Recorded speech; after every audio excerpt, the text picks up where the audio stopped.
I would have hoped at some point that someone from Queens would have become president of the United States. Never in my wildest dreams did I ever think it was going to be Donald Trump. He is not necessarily what I would think of as a typical guy or gal from Queens. He's atypical in many respects. Queens is a very ethnically diverse, racially diverse borough at 2.4 million people. We have a large immigrant population.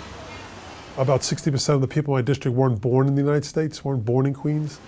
Everything this president has done since he's taken office has attacked my constituents almost on a daily basis.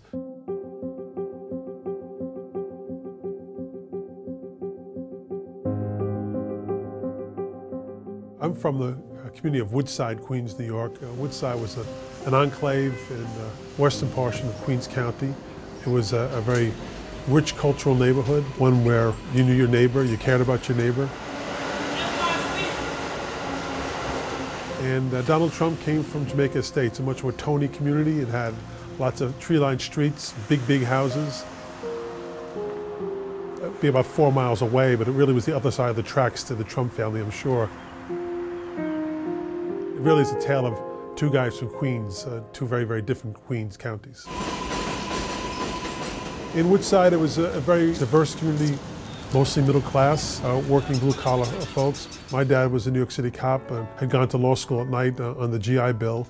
We all grew up in the neighborhood, played basketball and baseball. And in my community in Queens, we looked out for each other.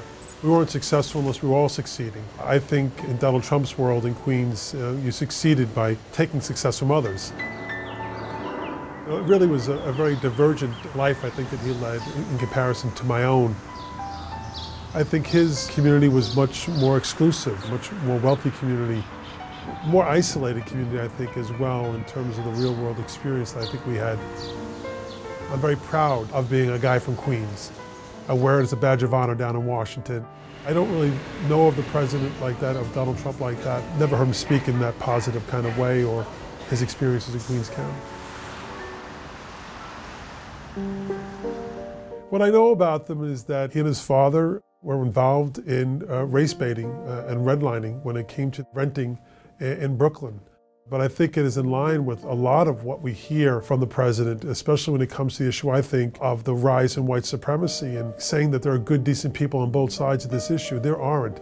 And I think that's a moral flaw within the president himself. And I think it probably dates back to his upbringing.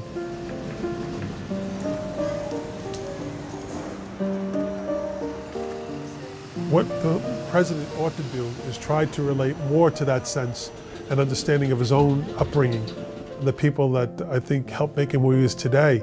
And that includes his mom, who was an immigrant. Act more presidential.